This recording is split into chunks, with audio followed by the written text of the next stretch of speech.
The Messerschmitt Bf-109 fighter was the backbone of the German Air Force during World War II.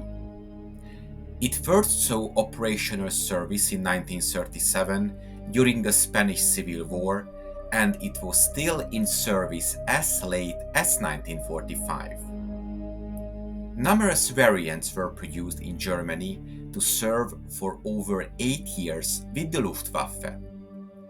But it is a little known fact that the German Air Force actually wanted to replace the Bf-109 with a newer and more powerful fighter aircraft, the Messerschmitt Bf-309. The 309 project began in mid-1940, just as the Bf-109 was having its first encounters with the Supermarine Spitfire in the Battle of Britain, the first aircraft to match the 109 in speed and performance. Already, Messerschmitt anticipated the need for an improved design to replace the Bf-109. But the German Air Ministry did not feel the same urgency, with the project given a low priority, resulting in the design not being finalized until the end of 1941.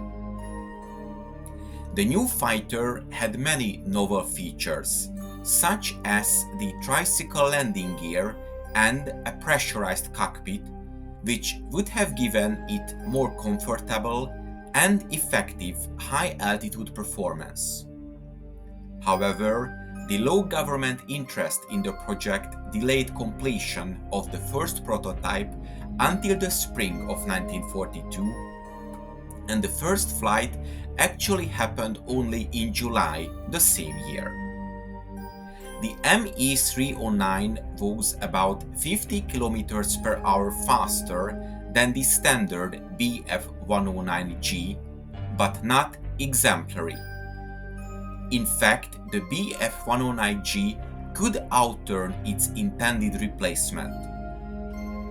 With the addition of armament, the aircraft's speed decreased to an unacceptable level. In light of its poor performance and the much more promising development of the Focke-Wulf FW-190, the Me-309 project was cancelled with only 4 prototypes built. But in an attempt to revive the project, initiated in response to a requirement for a new Zerstörer or destroyer to replace the twin-engined Messerschmitt Bf-110, the Messerschmitt's response was the Me-609.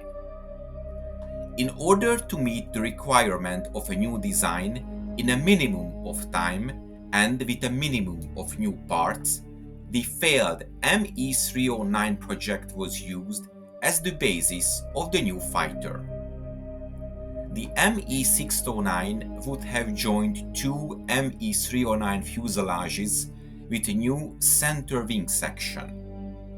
Only the 2 inner wheels of the joined Me-309's main landing gears would have been used and would retract into the center section. 2 versions were planned: a heavy fighter with 4 or 6 30mm Mk108 cannon and a Schnellbomber or fast bomber variant with a bomb load of 1000 kilograms carried beneath the fuselages. However, by the time designs were being ironed out, the revolutionary Messerschmitt Me-262 turbojet negated the need for further piston-engine fighter design.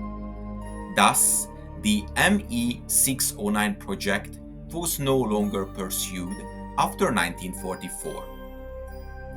It is interesting to note that in October of 1943, the North American aircraft design team began work on a fighter design that consisted of a twin fuselage design parallel to the German Me-609 design. The North American F-82 twin Mustang was originally designed as a long-range escort fighter for the Boeing B-29 Superfortress in World War II, but the war ended well before the first production units were operational. In the post-war era, the Strategic Air Command used the aircraft as a long-range escort fighter. During the Korean War, Japan-based F-82s were among the first US aircraft to operate over Korea. The first three North Korean aircraft destroyed by the United States forces were shot down by F-82s. I hope you enjoyed this episode, and to make sure you don't miss my future work, please make sure you are subscribed to my channel and press the bell notification button. Thank you, and see you in the next video.